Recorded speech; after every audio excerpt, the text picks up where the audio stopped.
하나님 말씀은 오늘 에스라 7장, 8장 말씀이 되어집니다. 읽을 말씀은 8장 15절에서 23절까지 말씀, 구약성경 721쪽. 에스라 8장 15절에서 23절까지 말씀.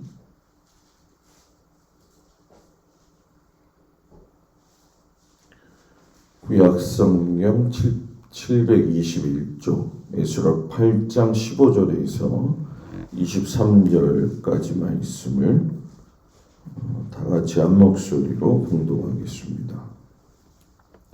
내가 무리를 아하와로 흐르는 강가에 모으고 거기서 3일 동안 장막에 머물며 백성과 제사장들을 살핀즉 그 중에 레위 자손이 한 사람도 없는지라.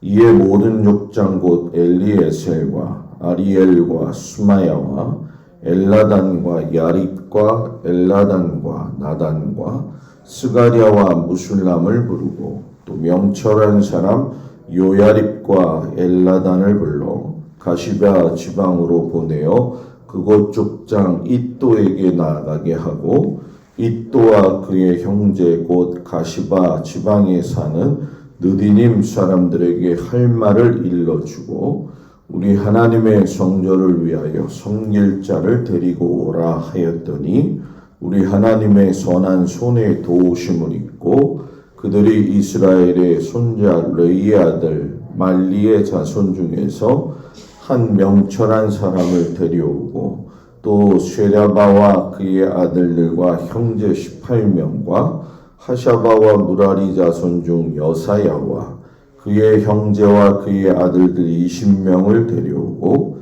다윗과 방백들이 레위 사람들을 섬기라고 준 느디님 사람 중 성전 일꾼은 220명이었는데 그들은 모두 지명받은 이들이었더라. 그때에 내가 아하와 강가에서 금식을 선포하고 우리 하나님 앞에서 스스로 겸비하여 우리와 우리 어린아이와 모든 소유를 위하여 평탄한 길을 그에게 간구하였으니 이는 우리가 전에 왕에게 아뢰기를 우리 하나님의 손은 자기를 찾는 모든 자에게 선을 베푸시고 자기를 배반하는 모든 자에게는 권능과 진노를 내리신다 하였으므로 길에서 적군을 막고 우리를 도울 보병과 마병을 왕에게 구하기를 부끄러워하였습니다.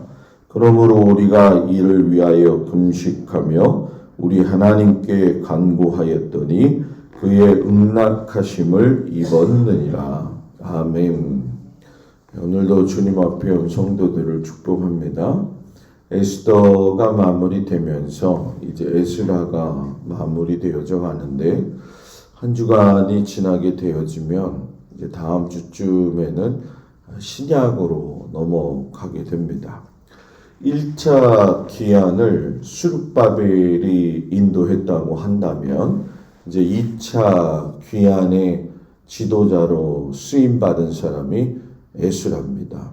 그 에스라의 이야기인데 에스라는 율법학자이고 제사장이면서 페르시아 왕의 자문 학사였어요. 그렇기 때문에 자기 자신을 소개할 적에 에스라 7장 6절의 후반절에 보면 그의 하나님 여호와의 도우심을 입음으로 왕에게 구하는 것은 다 받는 자이더니 자기가 왕한테 구하는 건 다 받는다. 그러니까 이것을 미루어 보면 왕의 스승이거나 또는 정치적인 고문이거나 책사 같은 역할을 했다는 거죠.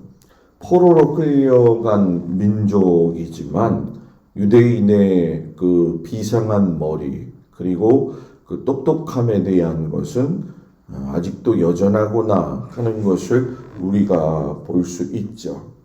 에스라는 모세율법의 정통한 학자였다 이렇게 얘기를 하죠. 그래서 하나님을 잘 섬김으로 그가 페르시아 제국의 아닥사스다 왕의 후원을 받았다는 것은 하나님을 바르게 섬기는 자의 삶이 어떠한 결과적 삶을 사는지를 가르쳐 주고 있죠. 바벨론 포로로 왔던 자의 후손으로 바벨론에서 태어난 대제사장 가문의 일원이었다라고 7장 1절 5절에 보면은 이렇게 족보가 나오는 것을 보게 되어지는데, 결국은 대제사장 아론의 16대 손이었다 이렇게 얘기를 해요. 가말레알과 힐렐과 더불어서 이스라엘의 3대 유명한 율법학자다. 힐렐은 탈무드를 이야기할 때 아주 유명한 사람이고, 가말리엘은 여러분이 잘 아시는 것처럼 사도 바울의 스승이었던 사람이었죠. 이들과 더불어서 견주어서 이야기할 만큼 에스라는 굉장히 똑똑하고 또 율법에 능통했고 하나님의 말씀대로 산 아주 귀한 믿음의 사람이죠. 그래서 이런 사람이 페르시아에서 여러분 뭐예요? 그냥 살아도 되죠. 나 몰라라 하고. 우리가 사람들을 보면 나 몰라라 하고 사는 사람들 많이 볼 수 있잖아요. 그죠? 그런데 10절에 7장 10절에 보면 에스라가 여호와의 율법을 연구하여 준행하며 율례와 규례를 이스라엘에게 가르치기로 결심하였었더라. 이렇게 말씀을 해요. 그러니까 2차 포로 기한은 페르시아 제국이 1차 이후에 아직 정착되지 않은 서편의 레반트 지역, 그러니까 요르단과 이스라엘 그 지역을 이야기하는 거죠. 아닥사스다 왕이 다시금 이 에스라를 갖다가 보내면서 활성화시키기 위한 어떤 그 정치적 무대 안에서 진행이 되어지지만 하나님의 뜻은 그대로 이루어지고 있다라는 거죠. 아닥사스다 왕이 에스라를 예루살렘에 파견한 이유는 유대 정치 종교가 어떠한가 이걸 살펴보기 위함이고, 그리고 유브라데스강 서편의 상황들, 특별히 이제 사법 체계가 잘 진행되고 있는지 또 세우기 위해서 보냈고, 지방 문화나 정책이 잘 정착되기 위해서 또 이 에스라를 보내게 되어지죠. 그래서 참 신기한 것은 아닥사스다 왕이 에스라를 보내면서 수룹바벨 때도 그랬지만은 하나님께 올려드리는 제사에 대한 모든 지원을 아끼지 않고 뒤에서 후원을 합니다. 아닥사스다 왕은 은과 금을 내어주고요. 바벨론 온 도에서 낸 은과 금은 이 백성들과 제사장들이 다 낸 예물일 정도로 이 지경이 굉장히 커다라는 거죠. 그리고 다 포로에 잡혀올 때 이렇게 압수했던 탈취했던 성전에서 사용했던 스일 그릇까지 전부 다 내어주는 참 하나님의 귀한 섭리가 이루어지게 되어지죠. 그리고 궁중 창고에서 필요한 것은 얼마든지 가져다가 쓸 수 있도록 이야기를 하지요. 그래서 일찍이 이사야 선지자를 통해서 에스라 때에 성취되어진 일이 뭐냐 하면 이사야 60장 5절에 보면 이사야가 그런 얘기를 해요. 내가 보고 기쁜 빛을 내며 내 마음이 놀라고 또 화창하리니 이는 바다의 부가 내게로 돌아오며 이방 나라들의 재물이 내게로 옵니다. 빼앗겼던 거 갑절로 돌아오게 되더라는 얘기죠. 그래서 아닥사스다 왕이 이렇게 후원을 하게 되어지면서 특징적으로 또 하나는 북이스라엘이 아수르에 의해서 멸망을 당하고 남유다가 바벨론에 의해서 멸망을 하게 된 이후에 보게 되면은 이 유대인들은 자치 기구가 없는 상황이었었죠. 그런데 아닥사스다 왕이 후원하고 또 허가하고 그리고 에스라가 율법을 통해서 아주 능통하면서 지혜를 동원해 가지고서는 자치 지도부를 만드는 것이 최고 의결 기관이었던 사내들인 공회를 갖다가 만들게 되어지죠. 이게 이제 성경이 이때 처음 등장해서 예루살렘 성전이 예수님 당시에 부활하시고 승천하시고 나서 시간이 흘러서 한 70년경에 타이터스 장군에 의해 가지고선 멸망되기 전까지는 이 산헤드린 공회가 그대로 지속이 되어졌어요. 그런데 이 산헤드린 공회가 오늘 보시면 아시지만 그 시작 자체는 굉장히 선하고 좋았죠. 그러나 예수님 당시에는 그 역할을 제대로 하지 못했던 거 우리가 아마 기억을 하실 거라 생각이 듭니다. 그래서 이런 부분들은 실상 대단히 그 복잡한 내용인 것 같지만 성경을 이렇게 자세히 읽다 보면 자연스럽게 알 수 있는 것이죠. 그래서 에스라가 느헤미야와 협력을 해가지고서는 산헤드린 공회를 만들어가지고 유다 제국의 그 자치 최고 의결 기관을 만들게 되어지죠. 결국 이것으로 인해 가지고 페르시아는 1차 때 16년 동안 머물러 있었던 성전 재건 이런 모습들을 다시금 경비해 가지고 더 박차를 가해서 3차 느헤미야 귀환까지 연결시키는 아주 중요한 역할을 했다는 거예요. 자, 그러면 그들이 뭐 했느냐? 우리가 오늘 읽은 말씀의 내용이 바로 연결되어지는 건데 에스라가 이제 예루살렘으로 출발하기 전에 준비하는 과정에서 제일 첫 번째 중요하게 여긴 게 귀한 자의 명단을 파악하는 것이에요. 그런데 레위인들이 없는 거예요. 1차 귀환할 때도 레위인들이 한 300명 정도밖에 없었는데 2차 귀환자 중에는 아무도 없는 거죠. 1차 때 왜 그랬죠, 여러분? 성전을 재건했는데 막상 레위인들이 없으면 제사가 진행이 안 됐잖아요. 2차 때도 그걸 갖다가 구비할 수 있는 시간이 있었는데도 레위인이 없는 거죠. 그래서 우리가 오늘 읽은 말씀이 바로 레위인의 가문의 이야기가 나오는 거죠. 그래서 레위인 40명, 성전 일꾼 220명을 모아들이죠. 그리고 두 번째로 한 게 뭐냐? 아하와라고 하는 강가에서 금식 기도를 선포하고 백성들과 함께 귀환하기 전에 기도로 금식으로 준비를 했다라는 이야기예요. 그런데 이 에스라 8장 23절에 보게 되면은 그러므로 우리가 이를 위하여 금식하며 우리 하나님께 간구하였더니 그의 응답하심을 입었느니라. 그러니까 에스라가 아닥사스다 왕처럼 여러분 뭐예요?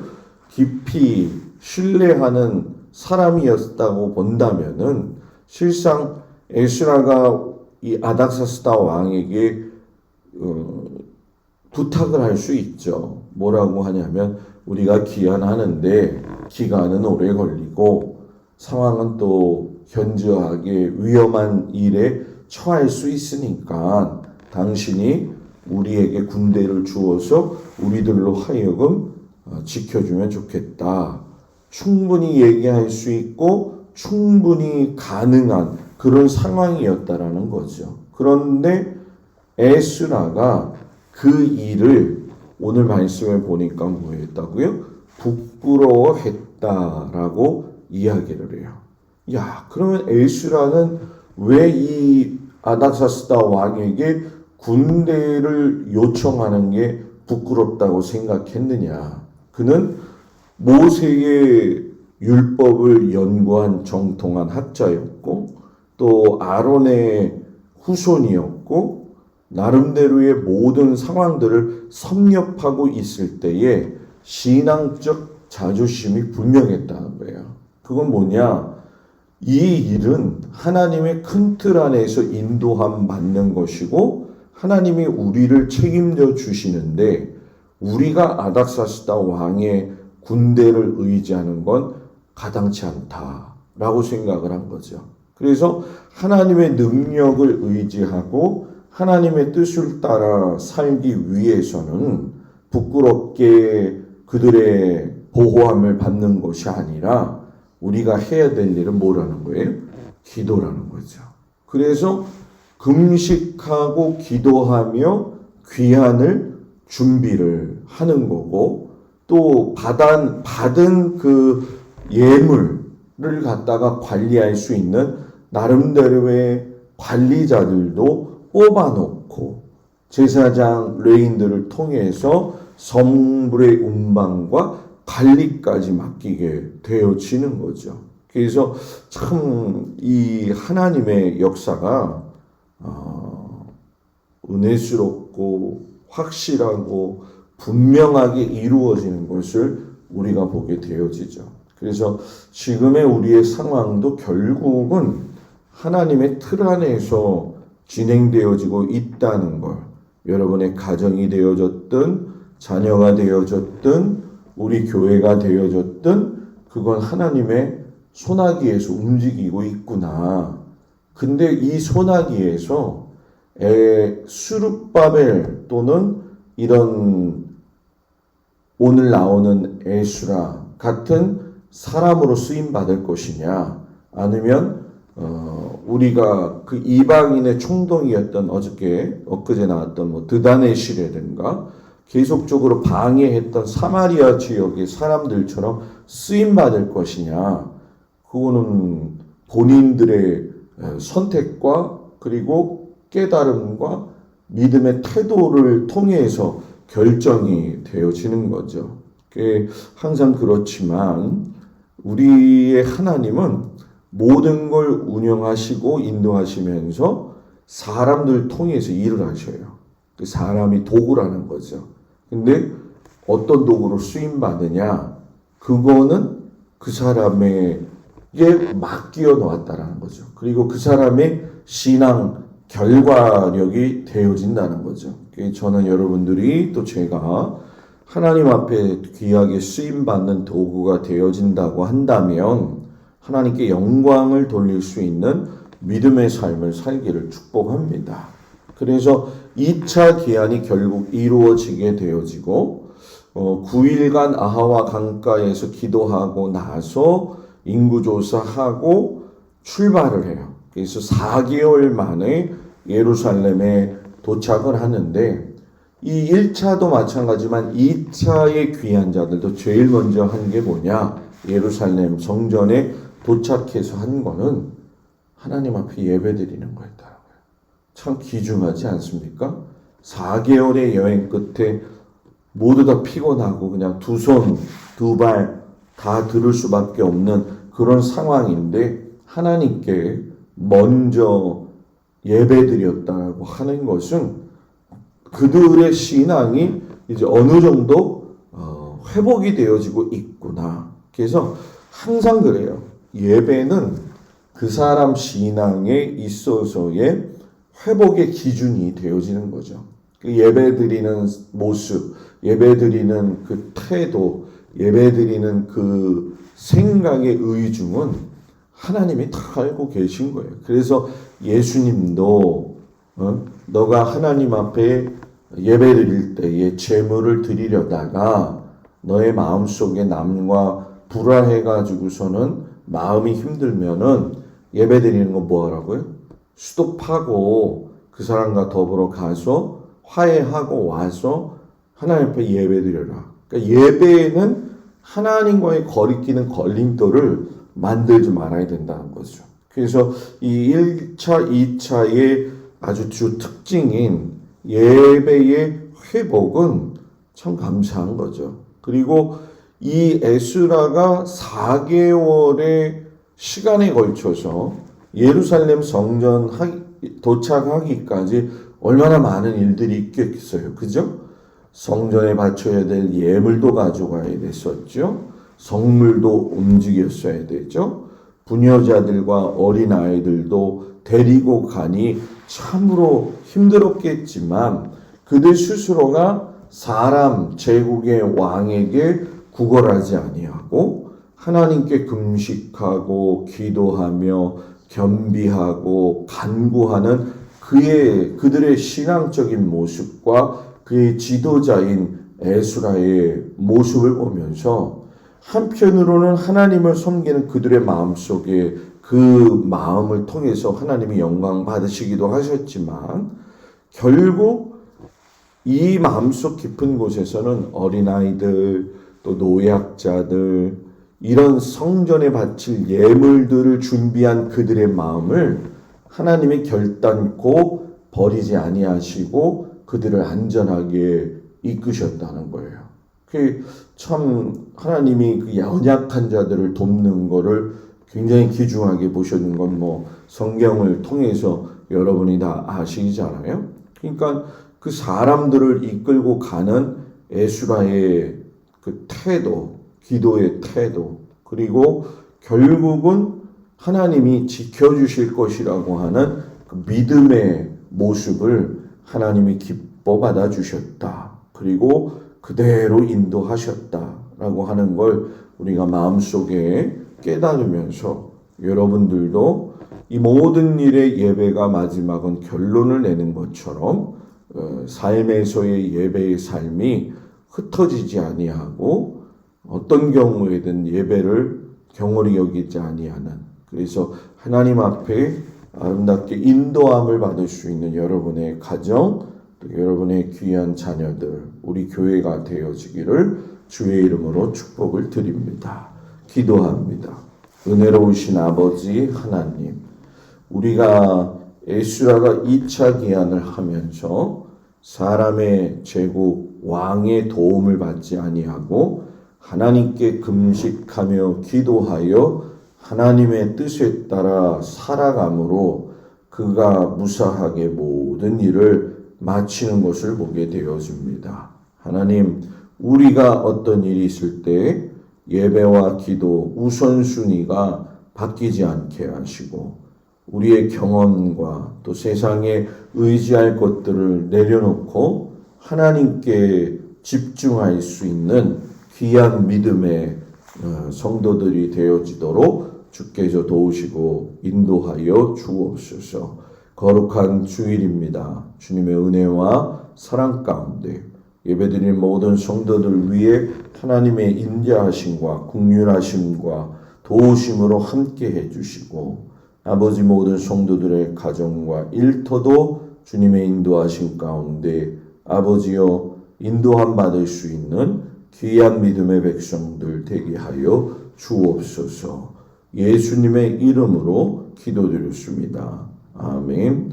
하늘에 계신 우리 아버지여, 이름이 거룩히 여김을 받으시오며 나라의 마옵시며 뜻이 하늘에서 이루어진 것 같이 땅에서도 이루어지이다. 오늘날 우리에게 일용할 양식을 주옵시고 우리가 우리에게 죄 지은 자를 사하여 준 것 같이 우리의 죄를 사하여 주옵시고 우리를 시험에 들지 말게 하옵시며 다만 악에서 구하옵소서. 나라와 권세와 영광이 아버지께 영원히 있사옵나이다. 아멘.